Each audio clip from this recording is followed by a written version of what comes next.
Have you ever checked your bank account and asked yourself, where did my money go? You work hard, you earn consistently, yet somehow saving feels impossible. And the truth is, most people don't fail at saving money because they earn too little. They fail because of small spending mistakes that feel harmless in the moment, but quietly destroy their finances over time. This video isn't about extreme frugality. It's not about cutting all joy from your life.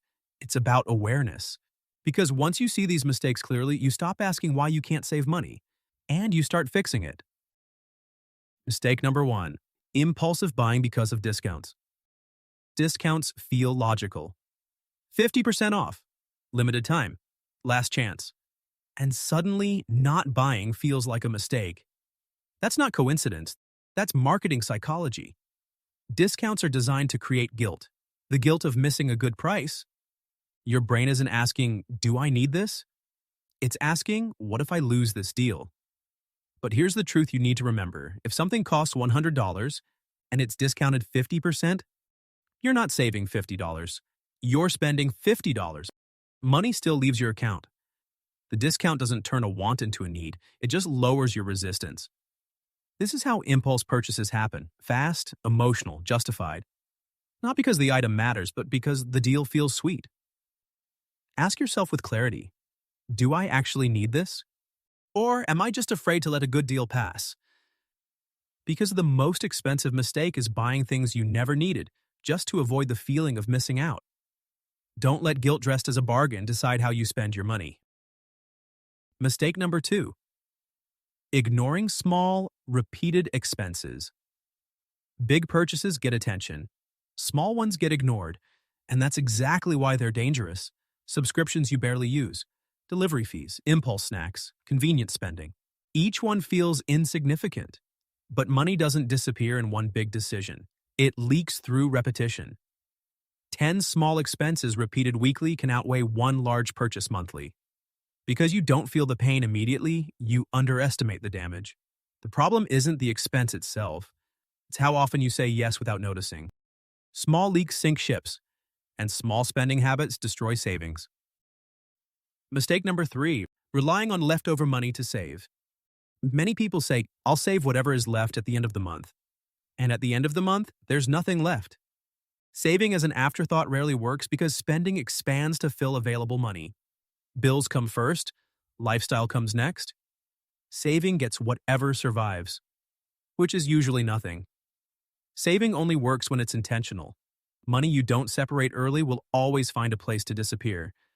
The mistake isn't lack of discipline. It's bad order.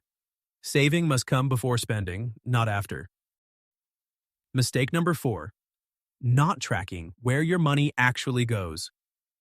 Most people think they know they're spending. They don't. They remember big bills and forget daily habits. Without tracking, you're guessing. What gets measured gets managed. If you don't measure your spending, you can't control it. You can only react to it.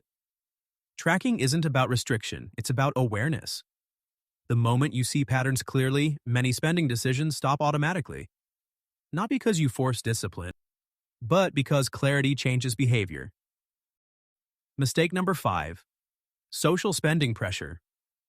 You don't want to be the difficult one, the boring one, the one who says no. So you spend to belong. Restaurants you didn't choose, trips you didn't plan, events you don't enjoy. Social pressure disguises itself as fun, but often leads to regret later. The truth is uncomfortable. You can't afford everyone's lifestyle, and trying to match it will quietly drain your finances. Financial peace requires being okay with saying no, without explaining yourself. Mistake number 6. Spending because of FOMO. One of the most expensive emotions is the fear of being left behind. You see people buying it, talking about it, posting it everywhere. A new phone, a new trend, a new lifestyle. And suddenly you feel late. Not because you actually need it, but because everyone else seems to have it. That's FOMO. Fear of missing out pushes you to spend money before you even ask the right question. Does this add value to my life? Or am I just trying to keep up? Trends move fast. Your money doesn't. What's popular today will feel outdated tomorrow, but the payment stays. FOMO spending isn't about enjoyment. It's about anxiety. You're not buying the product. You're buying relief from feeling excluded. But here's the truth. If a purchase only makes sense because everyone else is doing it, it probably doesn't make sense at all. You don't need to own everything to live fully. Sometimes the smartest move is letting a trend pass you by and keeping your financial peace intact. Mistake number 7. No clear financial goal. When there's no clear reason, saving feels like deprivation. But when money has direction, discipline feels meaningful. Emergency fund, freedom, security, and options. Without a goal, spending always wins because it feels immediate and rewarding. Clarity creates motivation. Indefinite saving fails. Specific saving survives. Mistake number 8. Confusing deserve with afford. One of the most common spending traps sounds innocent. I deserve this. After a long week, after stress, after effort, you tell yourself the reward is justified, and sometimes it is. But here's the problem. Deserve has nothing to do with affordability. You might deserve a nice car, but that doesn't mean your budget can handle it. When I deserve it becomes your spending logic, emotions replace numbers, and suddenly your money is gone. Not because you were irresponsible, but because you let emotions make financial decisions. So next time you feel like you deserve it, pause and ask yourself, can I afford it? That one question can save you more money than any budgeting app ever will. Mistake number 9, equating convenience with necessity. Convenience feels essential in a busy life. Delivery instead of cooking, ride instead of walking, instant solutions everywhere, and sometimes convenience is worth it. But when convenience becomes default, costs multiply fast. You pay more, not for better quality, but for less effort. The mistake isn't using convenience, it's never questioning it. Every shortcut has a price, and most of the time, you're paying without realizing how much. Mistake number 10. Believing you'll fix it later. Later is the most expensive lie. Later feels safe. Later feels flexible. Later never comes. You tell yourself you'll start saving next month, after the next raise, after things calm down. But habits don't fix themselves with time. The longer you delay awareness, the harder it becomes to change. Saving money isn't about timing. It's about starting before you feel ready. Because waiting always costs more than beginning imperfectly.